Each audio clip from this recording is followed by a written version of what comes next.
Please don't let me die so out here. I could be a good wife to you, begging of a poor Apache woman. Before we dive into the story, don't forget to like the video and tell us in the comments where you were watching from, Arizona territory. The land was frozen under a thick crust of snow. The wind blew from the north, cold enough to cut the breath from a man's lungs. What few trees there were stood brittle and dead-looking, limbs bare and iced over, creaking under the weight of winter. There were no birds in the sky, no tracks on the road, just hard ground, cold air, and silence. Tala moved through it like a shadow with weight. Her feet were bare and torn, leaving patches of blood in the snow behind her. The skin of her ankles was raw where frost had eaten through.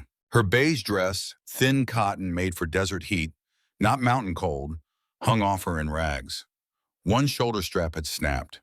The fabric around her chest had split from the pressure of days without rest, food, or safety. Her curves, once a point of pride among her people, now felt like a curse, drawing the wrong kind of attention in towns where the wrong kind of men lived. She didn't try to cover herself anymore. The effort wasted energy. Her body shivered violently but rhythmically, like a signal that something inside was still working. She wasn't sure how much longer that would last. She had been walking since morning. Before that, she'd slept beneath a snow-crusted log, curled up with pine needles for insulation. The night before that, she tried sheltering beneath the overhang of a barn outside of the town, but they'd chased her off with rocks and curses. She'd eaten nothing in nearly 3 days. The hunger didn't come in pangs anymore, just a slow fog creeping into her bones, making it hard to focus her eyes or walk in a straight line. She tried knocking again. This was the 6th door that day, a wooden farmhouse just outside the main street of Salt Creek, a place where white folks tolerated Indians only if they were useful, quiet, or gone. A bearded man opened this door, looked at her, then at the blood crusted on her feet. Tala kept her voice steady. "I just need food or shelter for a night." He didn't answer, just closed the door. No slamming, no yelling, no hate, just nothing. That kind of silence was worse. Tala stood there another few seconds, then turned. She limped down the steps and crossed the snow-covered yard. The wind hit harder now. It was late afternoon and the sun was behind the mountains. Once darkness came, she wouldn't last long. The voices in her head came back. Memories, not thoughts. Her uncle calling her a shameful woman. Her cousin telling her she'd cursed her name. The tribal elder looking her dead in the eye and saying, "You do not belong here anymore." She hadn't done anything except speak to a white trader too long. He'd offered her a blanket, and she'd accepted it. That was enough. They said she was inviting trouble, disrespecting her ancestors. Maybe they were right, but what was she supposed to do now? Die for it? She walked until she couldn't, fell to her knees in a ditch, then forced herself back up. There was snow in her dress now, in her sleeves, her boots. Except she didn't have boots anymore, just rags wrapped around what used to be feet. That's when she saw it. Smoke, thin and gray, rising through the trees. There was a cabin there, farther out, tucked into the edge of the forest where pines stood like sentinels, too stubborn to fall in the wind. It wasn't like the others. No fence, no path shoveled, no lights, just smoke from the chimney, and a small cut through the snow where boots had passed once. She didn't think. She followed it. Tala reached the porch and grabbed the post for balance. The wood was frozen and rough. She leaned forward and knocked twice. Her hand barely made a sound. She knocked again, then pressed her forehead to the doorframe and tried to steady her breath. The door opened slow. He was taller than she expected, lean, rough face, mid-40s, blue eyes sunken but watchful, a limp that showed in the way he held his weight, favoring the left leg. His coat was heavy, gray wool dusted with snow. His hand rested loosely on the doorframe, not defensive, just steady. She looked up at him, jaw trembling. Her voice barely came out. "Please," she said, "don't let me die out here." She swallowed hard. She wasn't proud of what she said next, but she said it anyway. "I could be a good wife to you." Not because she meant it. Not because she had anything left to give. Just because she had nothing left to lose. The man didn't speak. His eyes moved down to her feet, then to her bruised legs, then up to the torn neckline of her dress. Her chest rose with shallow breaths. The wind blew her hair forward. Long strands stuck to the corners of her mouth. He didn't leer, didn't frown. He stepped back and held the door open. She walked in. The cabin was small but not dirty. A fire burned in a cast iron stove along the wall. The place smelled of wood smoke, pine, and meat. There were traps and tools near the door, a hunting rifle propped beside a workbench. One cot, one chair, one table. He said nothing as he shut the door behind her. She stood near the stove, warming her hands. Her knees buckled once, and he reached out, steadying her elbow. Then he stepped away and handed her a folded blanket, thick wool. It smelled faintly of pine. She wrapped it around herself, hunching near the fire. He took a tin bowl, ladled something from the pot on the stove, meat stew, hot and greasy, and set it near her on the table without saying a word. Tala sat on the floor to eat. She didn't ask for a chair. She didn't care. The bowl burned her hands, but she held it close and drank it slow. Grease ran down her chin. She didn't bother wiping it, just kept eating. The man, she still didn't know his name, sat in the chair across from her, not close, just near enough to watch without staring. He didn't ask who she was, didn't ask what she'd done. He didn't look away either. She finished the bowl, set it down, and leaned her head back against the wall. Her eyes shut for a second, just one. When she opened them again, he was still there. "Thank you," she said, barely audible. He nodded, stood, walked to the cot, pulled off the top blanket, and brought it to her. Then he pointed to the bed. She hesitated. "Sleep," he said. That was the first word he spoke. She stood, swaying once, then walked to the cot, lay down on her side, back to him. Her body ached, but it was a distant kind of pain. She clutched the extra blanket to her chest and tried not to shake. The fire crackled. Outside, the wind howled. She didn't know who he was, didn't know why he helped. But he'd opened the door, gave her food, gave her a place to sleep. He hadn't touched her, hadn't asked for anything. That alone made her eyes sting again. She buried her face in the blanket and let herself breathe real and deep for the first time in days. When Tala awoke, the room was dark except for the low orange glow of the fire.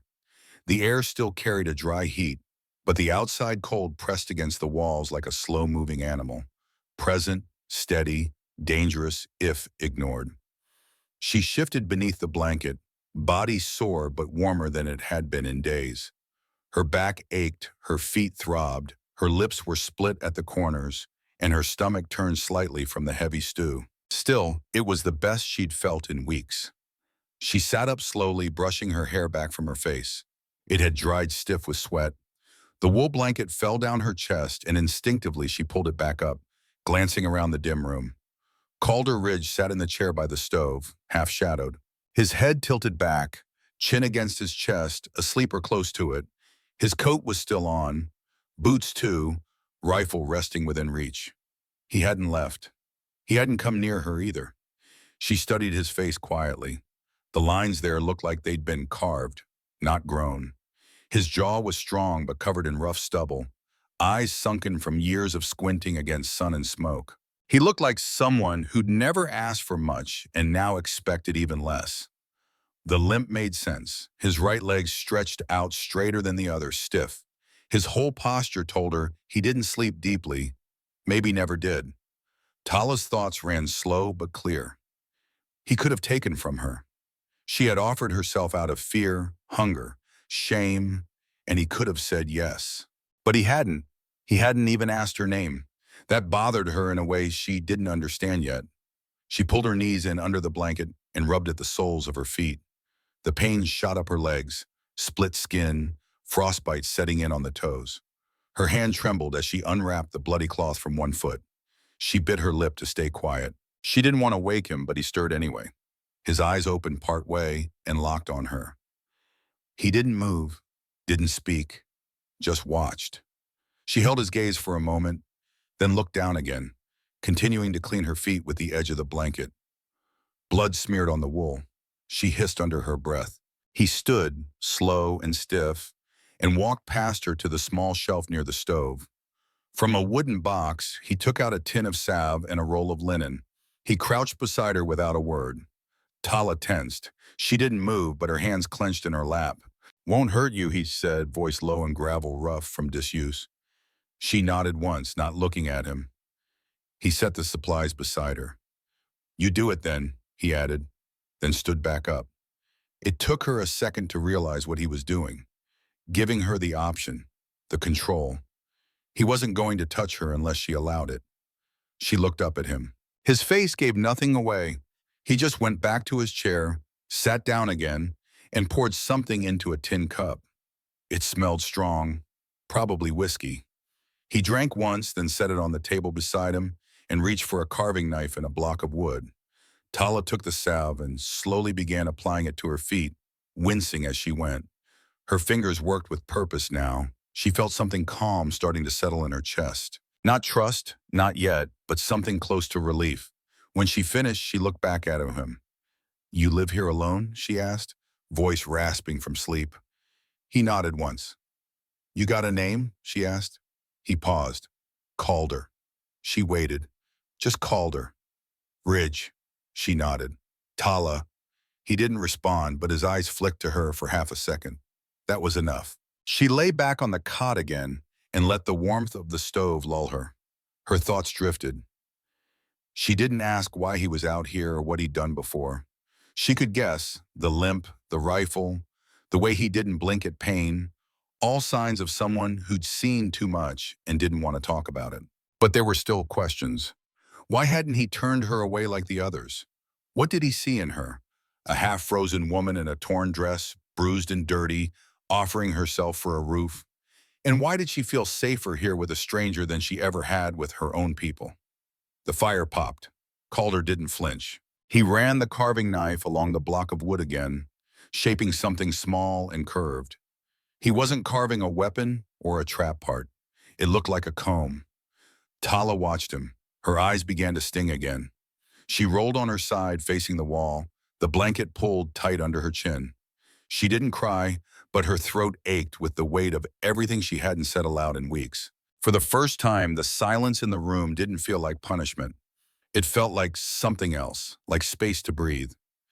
In the morning, she'd offer to help, whatever needed doing, firewood, animals, repairs. She wasn't going to be useless or seen as a burden. She'd learned that already. But tonight, she would rest. Outside, the wind pressed against the door, snow blew sideways across the clearing. And in a small cabin on the edge of the forest, a man who hadn't let anyone in for years sat carving something for the woman sleeping on his bed. They didn't speak, but something had begun. The next morning came without ceremony, just a slow light pushing through the frost-covered window pane and the faint sound of branches knocking against the cabin wall. Tala opened her eyes to a still room. The fire had died down but left a trace of warmth. She lay quiet, blinking against the dull ache in her legs. Her feet hurt from the cold damage, but she could still feel them, still move them on them. That counted for something. Calder was gone from his chair. The blanket he'd used was folded neatly on the floor. His boots were missing, the rifle too. For a moment, her chest tightened. She hadn't expected to be alone. Part of her feared he'd changed his mind in the night. Left her here, or worse, turned her over to someone. But when she stood and limped to the window, she saw him just past the tree line, moving slow but steady through the snow. He carried a rabbit over his shoulder, caught in a noose trap. His limp was obvious from a distance, but he moved like a man who'd grown used to working around pain. Tala stepped away from the window and knelt by the fire. She added wood from the small stack beside the stove, then fumbled with the flint striker until the spark caught. It took longer than it should have, but she didn't stop. When the fire came back to life, she sat back, breathing hard. She had done that. Not much, but something. By the time Calder returned, she had the water boiling in the pot. He stepped through the door without comment, shut it behind him, and dropped the rabbit on the table. Snow clung to his coat and lashes. He glanced at her, then the fire, and gave a short nod. She watched him begin to skin the animal. His hands moved with quiet precision. No wasted motion, no noise either, except the occasional snap of tendon or hiss of blade against hide. You hungry? He asked without looking up. She nodded. Yes, give me a few. Tala stepped aside, unsure what else to say. She wasn't used to the rhythm of quiet cooperation. In her tribe, voices filled every space, arguments, advice, scolding. Here, nothing was said that didn't need to be. He cooked the meat simply, seared over the fire, no seasoning. The smell hit hard, and her stomach growled loud enough to shame her. He handed her a chunk of rabbit wrapped in a cloth napkin, then sat across the room with his own, chewing slowly. They ate in silence. It was not uncomfortable. Afterward, Tala washed the dishes in a wooden basin. Her hands shook in the cold water, but she didn't complain. Calder didn't stop her. She could feel him watching her, but not in the way men usually did, not the way they had before. "You got anyone looking for you?" he asked finally. She turned, drying her hands. "No, family? Not anymore." He nodded once and didn't press. She hesitated, then said, "They cast me out." He didn't respond. "I didn't do anything wrong, just spoke to a trader passing through. He gave me cloth. My uncle said I was inviting trouble. The elders believed him." Calder's jaw worked once, but he stayed quiet. She looked at him closely. "Why'd you let me in?" He didn't answer right away. He set his cup down, then leaned back in his chair, eyes on the ceiling like he was choosing his words carefully. "Didn't see the point in letting you die," he said. "Wasn't right. Most people wouldn't care. I'm not most people." That was it. She didn't push further. He'd given her an answer. Simple, unpolished, honest. She could live with that. Later that day, Calder took her outside. The snow came to her knees, but she didn't complain. He showed her how to stack the woodpile properly, how to check the trap lines without setting them off. He didn't hover. He explained once, watched her do it, then moved on. At first, her fingers were clumsy, then steadier. She split kindling with a small hatchet, her arms shaking after a few swings, but she kept going. When she dropped a piece, Calder picked it up and said nothing. That became the rhythm of the day. Do what you can, take your time, say little. As the sun began to lower, she returned inside first. Her cheeks were flushed, her breath visible in the air, but her steps had more strength than the day before. She didn't collapse onto the cot. She stayed standing, rolled her sleeves up, and began sweeping the floor with a broom she found by the door. Calder returned and set a small sack of jerky on the table. He glanced at the swept floor, said nothing, but she saw the corner of his mouth twitch, almost a smile. That night she helped cook. She sliced the potatoes, he boiled the meat. The table creaked as they sat opposite each other, steam rising from the plates. It wasn't a home yet, but it wasn't empty either. After they ate, he carved in silence again. She sat by the fire, mending one of his shirts with threads she found in a rusted tin. The collar was torn. She folded it neatly when done and placed it on the table beside him. He looked at it once, nodded. "You can stay," he said quietly. She looked up. He didn't repeat himself. She nodded slowly, her heart thudding hard in her chest. She didn't smile, not yet, but she said, "Thank you." He stood and banked the fire. She crawled into the pulled the blankets to her chin. He took his place in the chair, same as before. But she spoke once more just before drifting off. "You're not like the others." He didn't answer, but in the dark she heard him shift in the chair, a small sound as if the words had moved something in him. And outside, the wind didn't seem as loud anymore. The days that followed settled into a rhythm neither of them spoke about, but both respected. Each morning, Calder rose first, stoked the fire, left to check the traps. Tala would wake to the scent of smoke and snowmelt, dress quietly, and begin the day without waiting to be told what needed doing. She swept the floor, boiled water, cleaned the basin. Sometimes she watched him from the window, his limp slowing him but never stopping him. Other times she met him outside, wordless, joining him as he moved through the snow-covered woods. She learned the pattern of the land fast, where the traps were set, which trees bent with snow weight, how to check for fresh animal sign. He showed her once and never repeated himself. She respected that. He respected her for not needing more. When she'd stumbled in the snow trying to climb a short incline, she expected some sharp word, maybe a sigh. But Calder simply offered his hand, steady and quiet. She took it, pulled herself up, then let go just as quick. He didn't comment. That meant something. By the end of the fourth day, her movements had changed. She no longer walked like someone unsure if she was welcome. She didn't ask before cleaning his tools or heating the stew. She began to hum lowly while she worked. Never loud, never constant, but enough to fill the silence with something warmer than breath. That night, as the wind blew colder and snow tapped at the windows, Tala sat beside the stove with a small bowl of hot broth. She wore a wool shirt of his, sleeves rolled, hem loose around her thighs. Her dress was drying on the peg near the fire. The old garment couldn't hide much to begin with, but now that it was mended and washed, it felt more hers. Still, she preferred the shirt for comfort. Calder sat across from her, the unfinished comb resting on his knee. It was small, shaped from pine, nearly complete. "Is it for me?" she asked, eyes flicking to it. He looked up. "Yes," she paused. "Why?" He didn't answer right away, just handed it to her. "Your hair is always in your eyes," he said. She took the comb, turning it in her fingers. It was simple but smooth on the edges, careful craftsmanship. It had taken him hours, more than a tool, a gesture. She set the bowl down and combed slowly through the knots, wincing when the strands pulled. Calder watched for a moment, then looked away. When she finished, she leaned forward slightly closer to the fire, arms resting on her knees. The shirt slipped at the collar, revealing one shoulder and the top curve of her chest. She didn't fix it. "You lost someone?" she asked softly. He didn't turn. "My wife." "How long ago?" "5 winters." Tala nodded, her voice quieter now. "I lost people too. Not by death, but it feels the same." He looked at her now, not just glanced, looked, saw the weight behind her words, how her fingers curled into the fabric of the shirt she wore, holding it like a shield. He didn't ask for names or stories. He respected her silence like she'd respected his. She looked at him again.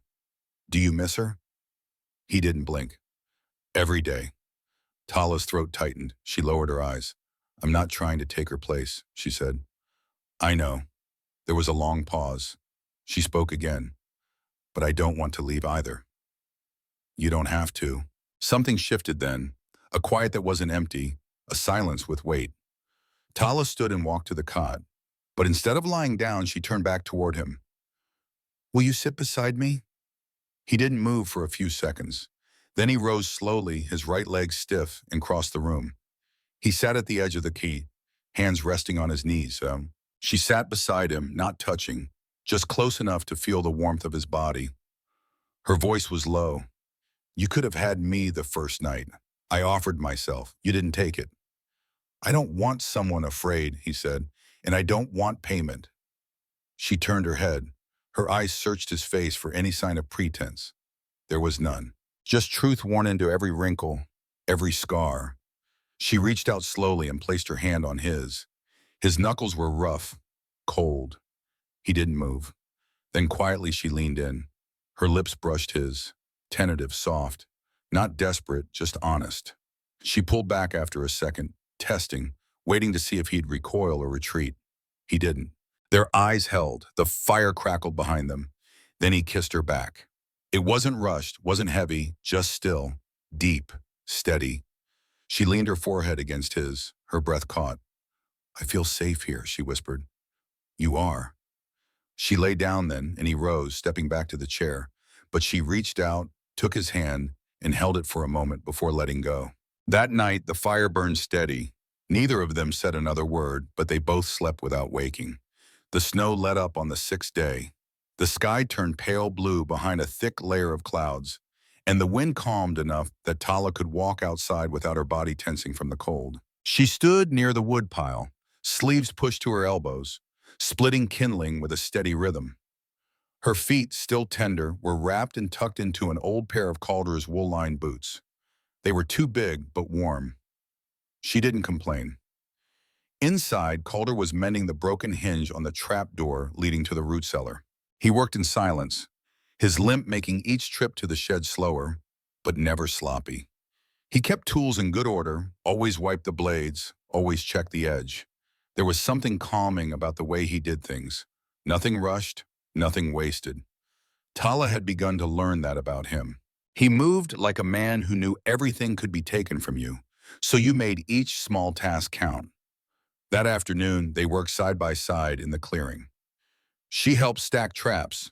He showed her how to identify different paw prints in the snow. Rabbit, fox, even a faint trace of cougar's tracks higher on the ridge. They didn't speak much, but what little was said had weight. Fox will eat through sinew if you don't double it, Calder said, pointing at one snare. Tala nodded. I'll redo it. He gave her a look, half approval, half curiosity, but said nothing more. By late afternoon, they returned to the cabin. She set the kettle to boil, preparing to soak their sore hands in warm water. Her legs ached, her arms too, but she welcomed it. This was the first time in weeks her body had worked for something that gave her peace, not pain. Just as the light dimmed, the sound of hooves broke through the still air. Tala froze. Calder had been hanging the rabbits they'd caught on a hook near the door. He stopped mid-motion, turned his head slightly, and listened. The noise grew louder, 2 horses, maybe 3, moving slow but steady. He stepped to the door, pulled his rifle from its place by the wall. Inside, he said quietly. Tala obeyed, stepping back toward the stove. A moment later, the knock came, not a polite one, hard, assertive. Calder opened the door just enough to see out. 3 men sat on horseback. One dismounted. Evening, the man said. He wore a brown coat and red scarf. We're with the Salt Creek Watch Party. Sheriff's sending folks out to check for squatters. We got word someone saw smoke out here. Calder didn't move. Ain't squatting. This land's mine. Built the place myself 10 years back. The man squinted. You Ridge? I am. The man seemed to consider. Heard about you. Quiet type. Keeps to himself. That's the plan. The man stepped closer. Someone said they saw a woman here. Native. Tala stood behind the wall, breath tight. Calder didn't flinch. I live alone. The man didn't buy it. Thing is, Ridge, there's been trouble in town. A farmhand got jumped 2 weeks ago. Some folks think it was one of those Apache girls drifting down from the hills. Desperate ones. I haven't seen anyone, Calder said flatly. The man scanned the edge of the cabin like he might spot a figure in the shadows. Calder kept the rifle angled downward but ready. After a pause, the man stepped back. Well, if you do see anything unusual, you tell the sheriff. We're not taking chances this winter. Calder didn't reply. The men turned their horses and rode off without another word. When the sound finally faded, Calder shut the door. Tala exhaled for the first time in minutes. They'll come back, he said. She nodded. I know. You want to leave before they do. She looked at him. Do you want me to? He met her eyes, face unreadable. No. She stepped forward, voice steady. Then I'll stay. That night, they sat closer by the fire. The cot remained untouched. Tala sat beside Calder on the floor, shoulders brushing. He poured her tea and handed it over without looking at her. She took it, holding the warm tin with both hands. Thank you, she said. For what? For lying. He shook his head. Didn't lie. I live alone. She turned her face slightly toward him. Not anymore. He looked over then, eyes searching hers. There was no smile, no dramatic shift, just quiet acknowledgement. You sure? He asked. She nodded. I've been cast out before. I won't run just because they don't like what they see. She didn't say more. Didn't need to. She rested her head gently against his shoulder. He didn't move, didn't shift away, just let her rest. Outside, the wind picked up again. Snow tapped soft against the window. Inside, they sat together in silence. Not lovers yet, but no longer strangers. Not hiding, not running, just choosing to stay. The morning after the men from Salt Creek came, the sky dropped a new blanket of snow over the clearing, thicker than before. It dulled the sound of everything, branches cracking, boots crunching, even the wind. Calder stepped outside before sunrise to check the trap lines. Tala stayed inside, watching from the doorway as he disappeared into the trees, rifle slung across his back, limp more noticeable after the long walk the day before. She boiled water and scrubbed the floor with a wet rag, the way she'd seen her mother do years ago. The motion calmed her, kept her thoughts from drifting to the men who might return. She didn't regret her choice to stay, but she knew what it meant. Eyes would be on them, maybe worse. Still, the risk didn't shake her. She heard his boots before she saw him. Heavy, deliberate steps, and then the door opening. Calder stepped in, brushed snow from his coat, and shook off the cold. "Two rabbits, one snare empty," he said. She took the game from him without a word, carried them to the table, and began to clean them. He watched her work, steady hands, face focused. Her sleeves were rolled again, shirt slipping low at the collar. He saw the soft line of her chest but didn't look long. He'd gotten used to her moving freely in the cabin, unafraid. It wasn't about control anymore. It never had been. It was about knowing she stayed by choice. After they ate, Calder went outside to chop wood. Tala followed him halfway, standing at the edge of the porch, arms crossed against the cold. "You always lived this far out?" she asked. "Since the war ended?" "Way more." He didn't stop swinging. "Noise, people. Things I don't care to remember." Tala stepped down off the porch, boots crunching in the snow. "You remember your wife?" "Every day." She walked closer. "Were you happy with her?" He stopped, looked at her. "Yes." "Do you feel guilty now?" His eyes didn't flinch. "Sometimes." She stood beside him now. "You haven't touched me. You haven't asked me to." Tala stepped in close enough to feel the warmth off his body, breath curling between them. Her hand went to his chest, light but certain. "I'm not offering to pay you," she said. "I just don't want to feel alone anymore." Calder didn't speak. She slid her hand up over his collarbone, fingers cold against his skin. His body tensed, not from resistance but from restraint. He didn't move to stop her, but he also didn't pull her in. "Come inside," she said quietly. They walked back together. Inside, the fire had died down to embers.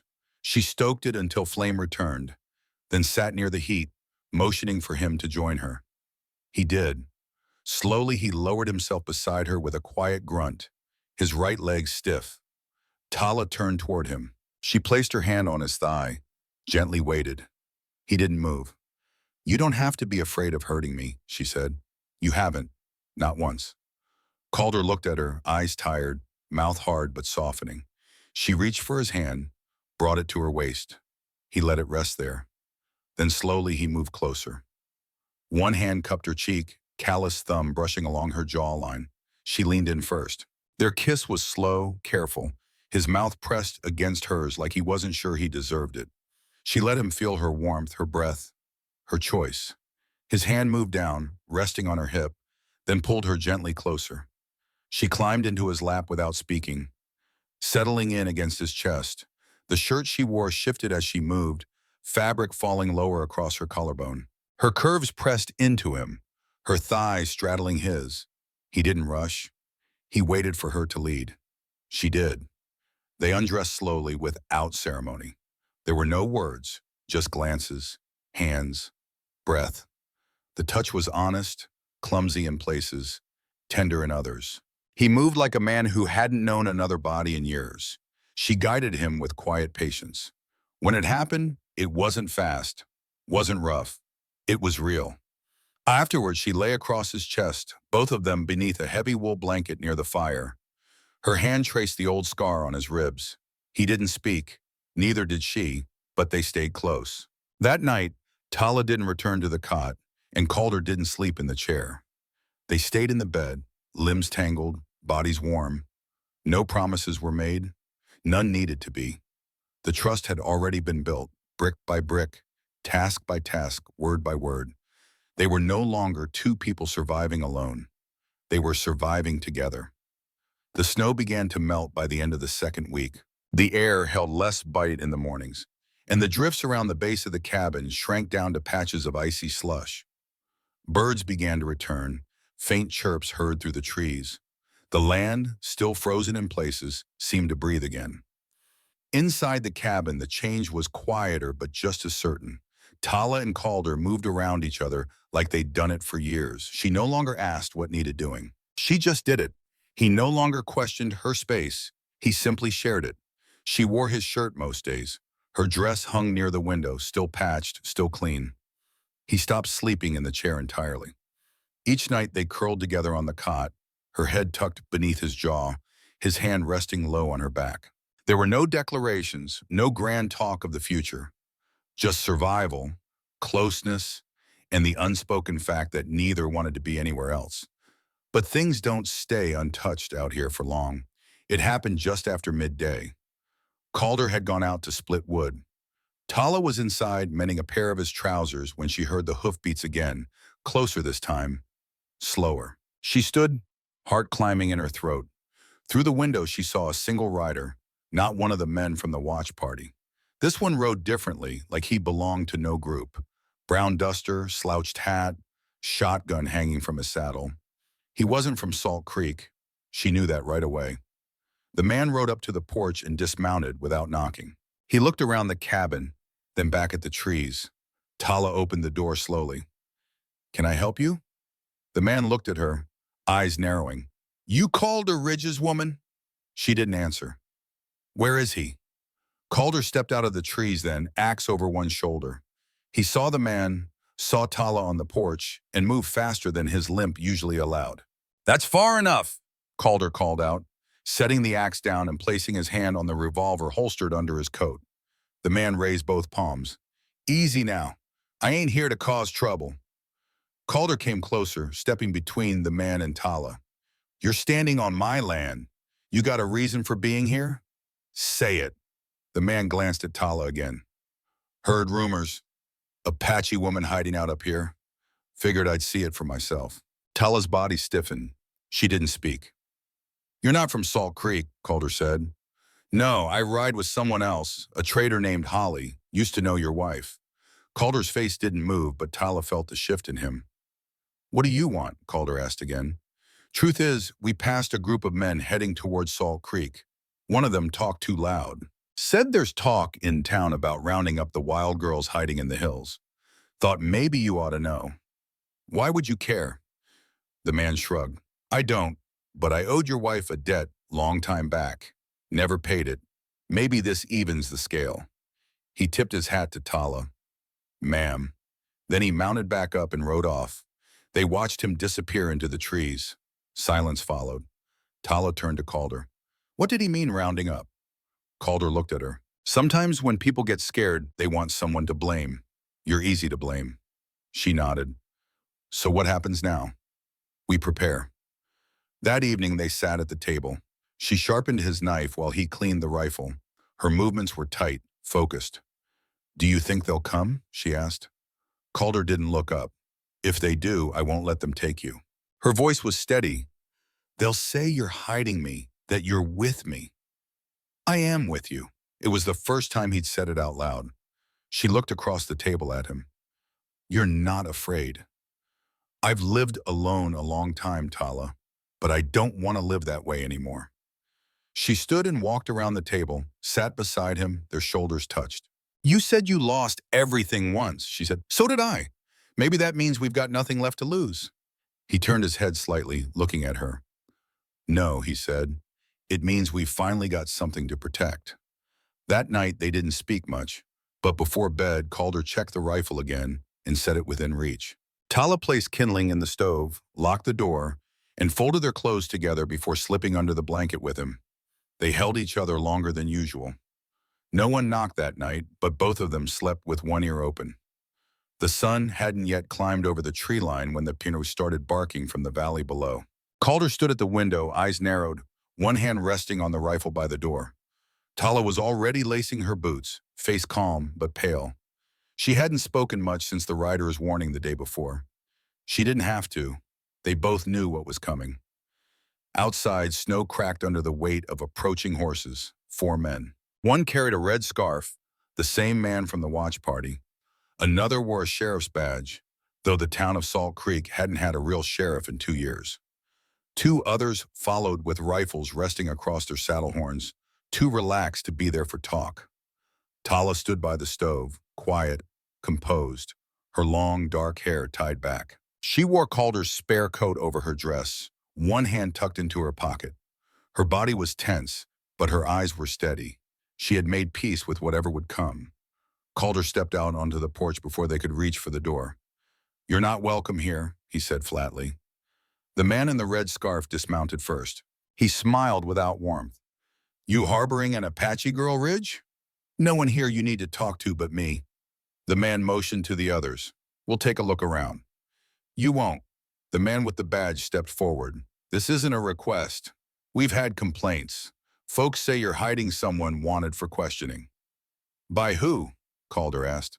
There's no lawman in Salt Creek, just a saloon owner with a badge and too much whiskey in him. One of the men snorted but said nothing. You planning to shoot us over a squaw? The man with the scarf asked. Calder didn't blink. I'll shoot any man steps foot past this porch without cause. The air thickened. The horses shifted. Fingers moved near triggers. Then the door behind Calder opened. Tala stepped out, quiet but clear, her chin lifted. I'm right here, she said. You don't need to search. Calder turned. Tala. She placed her hand on his arm. It's all right. The man with the scarf tilted his head. So you admit it. You're one of them wild ones from the mountain bands. I was, she said. Not anymore. I've hurt no one. I live here, that's all. The man chuckled. Living here now, huh? That what you call shacking up with a trapper? Tala said nothing. Calder stepped forward again. You done? The man stared at him. She's not your kind. She's mine now. Silence fell again. The words hung heavy. The sheriff-looking man shifted in his saddle. Ridge, you know what kind of trouble you're inviting? You got neighbors, trade, reputation. You really ready to give that up for her? I gave it up 5 years ago when my wife died. I don't owe this town anything. The man with the scarf spat into the snow. Let's go, he said, turning back to his horse. Ain't worth bleeding over, the younger man said. But she'll be marked. Sooner or later, someone else will come. Calder's voice was hard now. Then they better come ready. The men rode off slow, watching over their shoulders until the trees swallowed them. Calder stood at the edge of the porch, not lowering the rifle until long after the sound of hooves had faded. Tala didn't speak until they were alone again. You didn't have to do that, she said.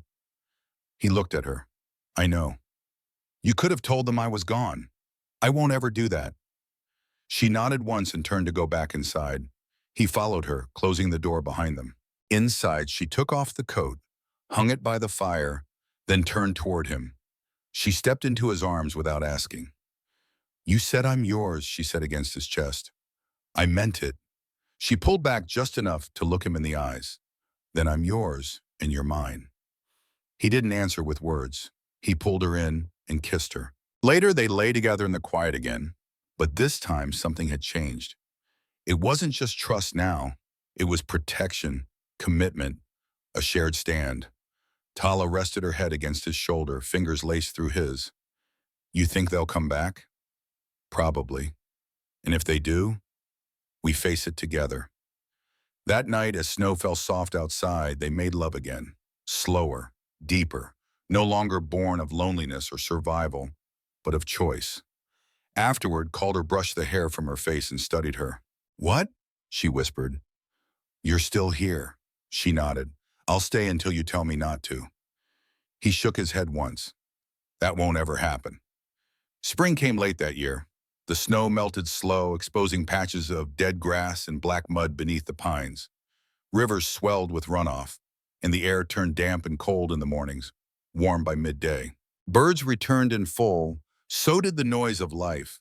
Squirrels chattering, woodpeckers knocking, elk calls echoing down the hills. Life was creeping back into the land. Inside the cabin, it had already returned. Tala stood barefoot in the doorway, sun on her face, sleeves rolled to her elbows. She had her hair tied back in a way Calder liked, simple, out of her eyes. Her dress had been fully mended weeks ago, but she still wore his shirt most days. The way it fit her now didn't speak of desperation, but comfort, the way she belonged. She glanced back into the cabin where Calder sat at the table, sanding the edge of a handmade cradle. His tools were laid out with care, same as always. His limp was still there, but it slowed him less now. He'd gained strength again from the food, the sleep, the presence of another human being who didn't demand or judge. She gave him purpose. In return, he gave her shelter, safety, and more than that, a home. You almost done? She asked. Calder looked up. Another hour. She smiled. It doesn't need to be perfect. He kept sanding. It does to me. Tala stepped outside, down the short path toward the woodshed. She had a basket of clean laundry, mostly his shirts and trousers. She hung them on the line they'd built together, simple ropes stretched between two birches. The wind tugged at the fabric, lifting it gently. It smelled like soap and pine smoke. In the distance, the mountains were still snow-capped, but the ground had softened. Calder had already started clearing a patch for spring planting. They planned to grow beans, squash, and some roots. Nothing fancy, just enough. When she came back inside, she found him placing the last piece of the cradle into its frame. He looked up at her. "You want to see it?" She nodded. He turned it toward her. It was plain pine, sanded smooth, no paint or ornament, but it was sturdy, clean, and shaped with care. She ran her hand over the edge, then looked up at him. "You built this for me?" He shook his head. "Built it for us." Tala stepped up close. "I'm late," she said. "3 weeks." He nodded slowly. "I figured. I wasn't sure how you'd feel." Calder stepped forward and placed his hands gently on her waist. "I feel like I want you here. I feel like I want the child here too." She looked down, blinked hard once, then wrapped her arms around his neck and held him tight. They stood that way a long time. Later that day, they sat outside together near the porch, eating quietly. The sun had dipped low behind a ridge, and the light turned golden across the clearing. Birds flicked through the trees. A pair of deer moved cautiously at the edge of the woods. Tala rested her head on Calder's shoulder. He placed his arm around her. Fingers tracing the edge of her sleeve. "No one's come back," she said. "No. You think they're done looking?" "Maybe," he said. "Or maybe they finally saw what we already know. You don't belong to them, She looked up at him. "Then who do I belong to?" He met her eyes. "To yourself, same as me. We just chose each other." That night they made love again. Not out of fear or need, but because it was theirs. Because they could. The cabin didn't feel like a hiding place anymore. It felt like something they'd built, something earned. When the fire burned low, Tala lay beside him beneath a thick blanket. Her hand rested on her belly. Calder's hand covered hers. "You ever think," she said softly, "how close I came to dying out there?" He nodded. "I think about it every day. And you let me in." "I didn't know what I was doing." She smiled faintly. "You did." He kissed her temple. "I just knew I didn't want to shut the door." A moment passed, then she whispered, "Thank you for not being like the others." He said nothing, just held her tighter. The snow was gone by the end of April. New grass pushed through the soil, the goats had started grazing again, and Calder began digging fence posts for a small corral. Tala helped him. She worked with a steady hand, bending slow now, resting more often. He watched her closely but didn't hover. She hated that. He let her work until she chose to stop. The cradle sat near the bed, empty for now, but waiting. The past hadn't vanished. The threats hadn't disappeared completely. But the difference now was this: they weren't alone. Whatever came next, bad season, rough winter, talk from town, they'd meet it together. No longer strangers, no longer broken. Just a man and a woman who'd chosen each other when the world gave them no reason to, and built something that could last. The story of Tala and Calder Ridge is a heartfelt testament to the power of choosing connection over isolation, even when the world pushes us toward despair. Tala, cast out and broken, offered herself not out of love but survival. Yet Calder saw beyond her desperation to her humanity. His quiet act of opening his door, giving her shelter without demanding anything in return, teaches us that true compassion requires no transaction. Their bond, built through shared tasks and silent understanding, shows that healing comes from mutual respect and the courage to stay, even when fear looms. Tala's resilience, rising from rejection to reclaim her strength, and Calder's choice to protect her despite his own pain, remind us that we can find purpose in caring for others, no matter how scarred our pasts. This tale stirs the heart, urging us to look at those society casts aside and offer them a place to belong. It challenges us to ask, when have we opened our doors, literal or emotional, to someone in need? In a world quick to judge, this story calls us to build homes out of empathy and defiance, to choose love over loneliness. What did this story awaken in you? Have you ever found or offered refuge in a moment of desperation? Share your reflections in the comments. We're eager to hear your stories. If Tala and Calder's journey moved you, subscribe to our channel for more tales that ignite the soul. Hit the like button and share to spread this message of hope and resilience. Let's keep this conversation alive.